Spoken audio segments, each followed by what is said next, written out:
On a cold, rainy night, Ethan Parker, a single father, cleared the last table of his shift. The elegant woman in the black Armani suit had sat for over an hour nursing coffee, then left without a single dollar in tips, just an empty plate and a folded note tucked beneath the rim. When Ethan unfolded it, refined handwriting appeared with a message that stopped his heart cold. A billionaire left $0, but hidden underneath was something that could change everything for him and his little girl. The rain came down harder as Ethan refilled Joe's coffee for the third time that night. Old Maple Diner sat on the edge of town where the streetlights flickered and the pavement cracked. The kind of place where nobody came unless they had to. Friday nights brought the usual crowd. Truck drivers killing time before their next haul. Factory workers too tired to cook. College kids counting quarters for a cup of coffee that would last them 3 hours. Ethan had worked these tables for 5 years now. Before that, he wrote code for a software company downtown. Decent salary. Health insurance. A future that made sense. Then Emily died in a car accident on a Tuesday afternoon, and suddenly none of it mattered. Their daughter, Lily, was 2 years old. Someone had to be there when she woke up. Someone had to make breakfast and tie her shoes and read her stories before bed. Night shifts at the diner paid enough to keep the lights on, and it let him be a father during the hours that counted. He was 34 now, though some days he felt 50. His uniform was clean but worn thin at the elbows. His smile came easy because he had learned that kindness cost nothing. And in a place like this, it was the only currency that mattered. Most customers never bothered learning his name. He knew all of theirs. Joe sat at the counter, his trucker cap pushed back, telling a story about a load of refrigerators he had hauled to Montana in a blizzard. Ethan listened and nodded in the right places, though he had heard the story twice before. "You're gonna fall asleep at the wheel if you keep drinking, Joe," Ethan said, keeping his voice light. Joe waved him off but pushed the whiskey glass away. "You worry too much, kid. Someone has to." Over in booth 3, Sarah hunched over a textbook, her coffee long cold. She was maybe 19, studying nursing at the community college. Ethan had watched her count out coins more than once, her face going red when she came up short. Tonight, she ordered the cheapest thing on the menu. When he brought the check, he had already crossed out the total and written 0. "Ethan, I can't." "You can," he said quietly. "Pay it forward someday." She looked like she might cry. He moved to the next table before she could argue. At 9 o'clock, his phone buzzed in his pocket. He stepped into the kitchen where Marcus was scrubbing down the grill. "It's Lily," Ethan said. Marcus nodded without looking up. "Go ahead." Ethan answered on the second ring. "Hey, sweetheart. Daddy, I miss you." Her voice was small and sleepy. "When are you coming home?" "Not until late, baby. But Mrs. Henderson next door is right there if you need anything, okay?" "I know. I just wanted to say goodnight." Something in his chest pulled tight. "Good night, Lily. I love you."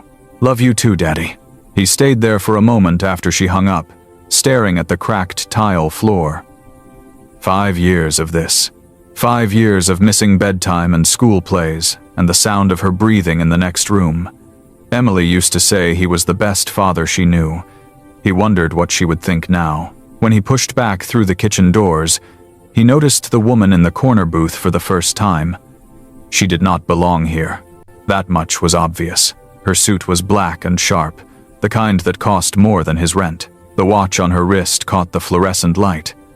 Her handbag sat on the seat beside her, leather so fine it looked soft even from across the room.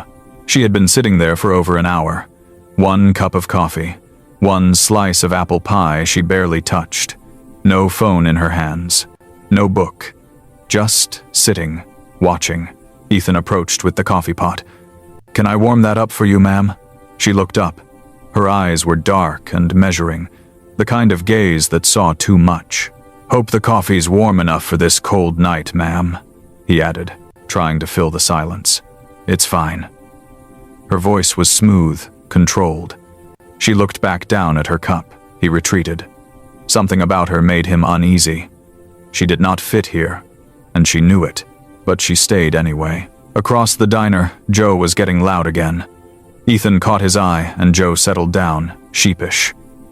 In booth 3, Sarah was packing up her books, mouthing "thank you" one more time. Ethan waved her off. The woman in the corner watched all of it. At 10:30, she stood and walked to the counter. Ethan met her at the register. "Just the coffee and pie?" he asked. "Yes." The total came to $8.50. She handed him a credit card without a word. He ran it, gave her the receipt to sign. She signed it, left the merchant copy on the counter, and walked out into the rain. Ethan looked down at the receipt.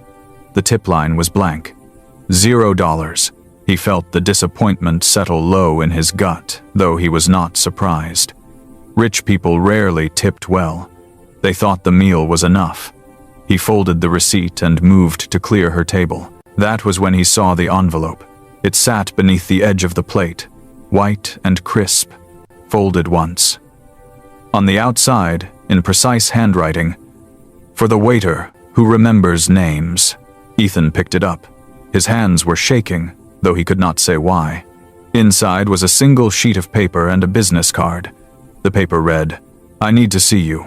This is not charity. This is a proposal. Come to Hale Industries tomorrow at 10 in the morning. Ask for Victoria Hale. Don't ignore this." The business card was heavy stock, embossed lettering. Victoria Hale, CEO, Hale Industries. He knew that name. Everyone did. She was in the news constantly. Forbes had ranked her among the richest self-made women in the country. Tech industry, philanthropy, the kind of person who moved through the world like she owned it. And she had just sat in his diner for an hour, left $0, and told him to come see her. His first thought was that it was a prank. His second was that it was a scam. Rich people did not leave notes for waiters. They did not care what happened after they walked out the door. But something about the way she had watched him, the way her eyes followed every move, like she was studying him, testing him. He slipped the note and card into his pocket and finished his shift in a daze. By the time he got home, it was 2:30 in the morning. The apartment was dark except for the nightlight in Lily's room. He checked on her first. She was asleep, curled around her stuffed rabbit, her hair tangled on the pillow. He stood there for a long time, just watching her breathe. His phone buzzed. An email from Lily's school. He opened it, squinting at the screen. The subject line read, "Important update on tuition." He read it twice to make sure he understood. Next semester's tuition was increasing. The school was implementing a new enhanced learning program. The cost was going from $1,200 to $2,500. His bank account had $340 in it. He sat down on the edge of his bed and stared at the wall. Lily could not transfer schools. She had friends there. Her teachers knew her. It was the only stable thing in her life after Emily died. He could not take that away from her. But $2,500. He did not have it. He would not have it. The note in his pocket felt heavy. He pulled it out and read it again. Victoria Hale, Hale Industries, 10 in the morning. This is not charity. This is a proposal. What kind of proposal? What could a billionaire possibly want from him? He thought about ignoring it, throwing the note away, pretending it never happened. Rich people did not help poor people without wanting something in return. That was how the world worked. He had learned that the hard way. But then he thought about Lily, about the school email, about the $340 that would not stretch no matter how hard he tried. If there was even a 1% chance this could help her, could he really walk away? He lay down but did not sleep. He watched the ceiling and thought about Emily. She had been a nurse at the county hospital. She worked doubles and overnight shifts and never complained. The night before she died, she told him, "Give her the life I couldn't give her." He had been trying. God, he had been trying. But it was never enough. At 6 in the morning, Lily crawled into his bed. Her hair was a mess and her eyes were still half closed.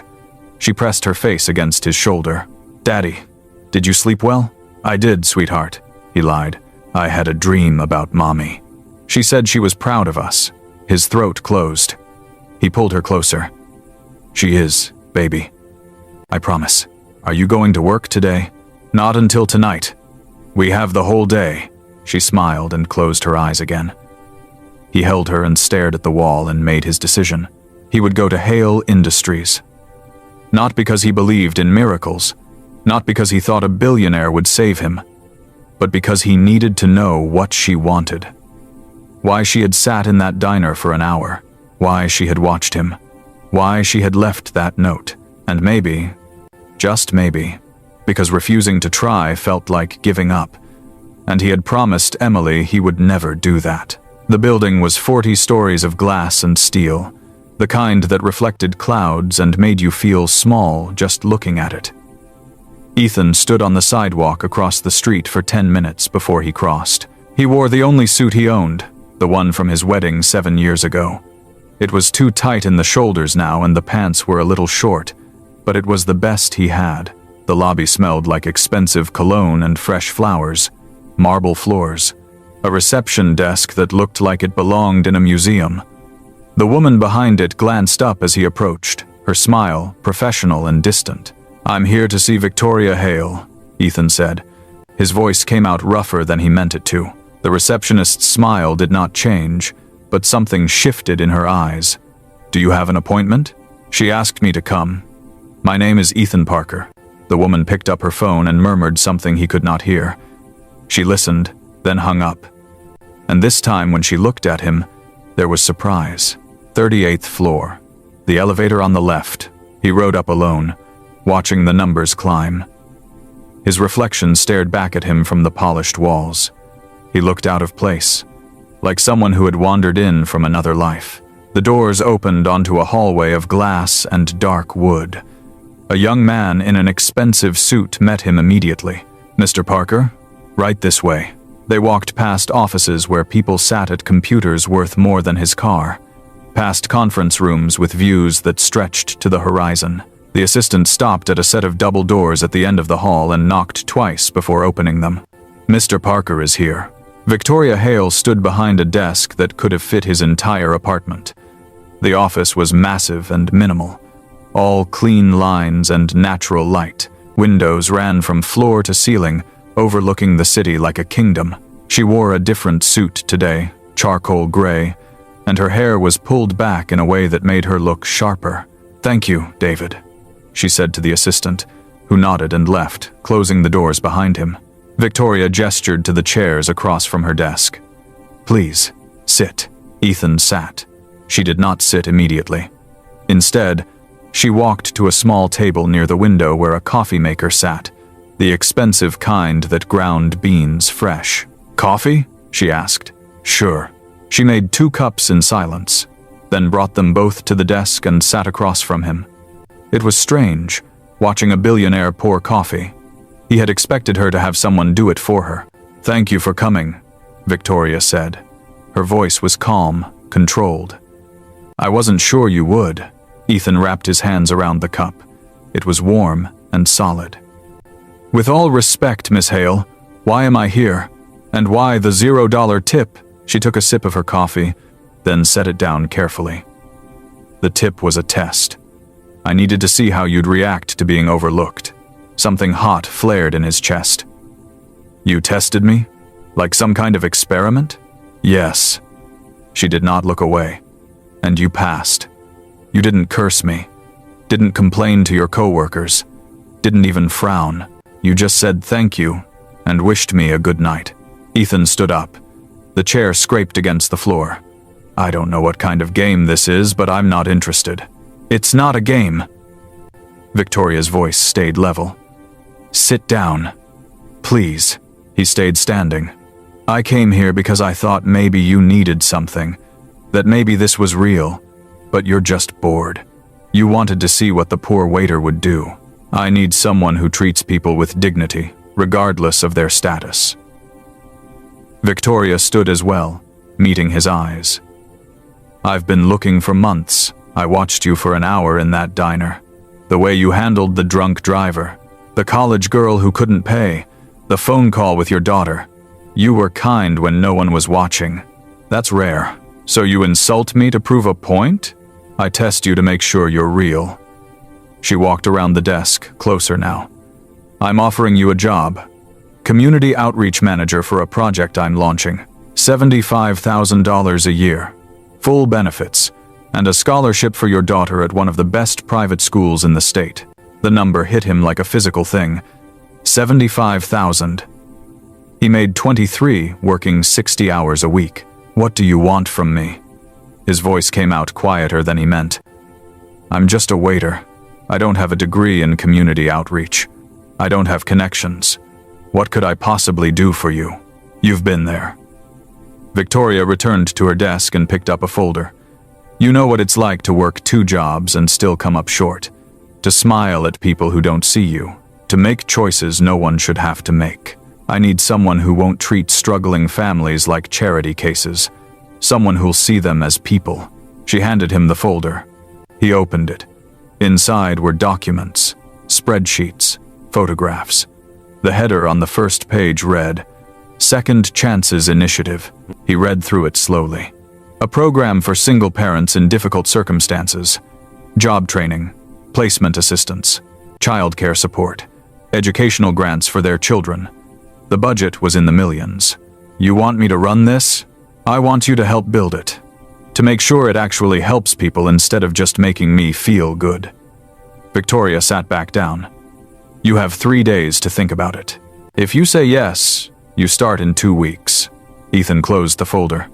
His hands were shaking. This is too much. There has to be a catch. The catch is that you'll work harder than you've ever worked. That you'll carry the weight of knowing that families are depending on you. That you'll have to make decisions that affect real lives. She met his eyes. If that sounds easy, then you're not the right person. He wanted to say yes. God, he wanted to say yes. Lily's school bill, the overdue electric, the car that needed new brakes. $75,000 would change everything, but nothing was free. Not like this. Not from people like her. I need to think about it, he said. Victoria nodded. 3 days. You have my number. He left the folder on her desk and walked out. His hands did not stop shaking until he was back on the street. That night at the diner, he told Marcus about the meeting. They were in the kitchen during the dinner rush, steam rising from the industrial dishwasher. Marcus was 50, had worked kitchens his whole life, and had seen enough of the world to be suspicious of everything. Rich people don't give, Ethan. They buy. Marcus scraped the grill with hard, angry motions. What do you think she wants to buy from you? I don't know. That's what scares me. Jenny, one of the other servers, pushed through the doors with a tray of dirty plates. She was maybe 25, working her way through cosmetology school. I heard about Hale, she said. My cousin worked for one of her companies. She's ruthless in business. Fires people without blinking. You sure you want to get involved with someone like that? Ethan leaned against the counter. The doubt that had been growing all day wrapped